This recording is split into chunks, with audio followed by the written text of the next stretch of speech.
Okay, here, so you'll be applying Kirchhoff's current law at that node. So you've got 5 amperes going in, and I, and a second I, let's call it I2, going out.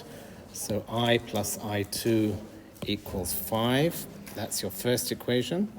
Now, because you have 2 unknowns, you need another equation. And again, these 2 resistors are in parallel, so you have the same potential difference.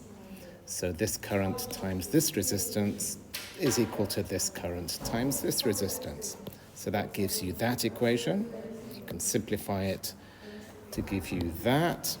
You can then replace I2 with 2I, and then rearrange. That'll give you I. So that's your 1.6 or 1.7 amps.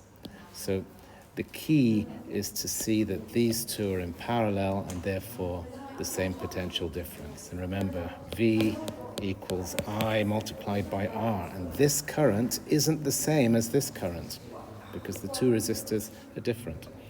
I hope that helps.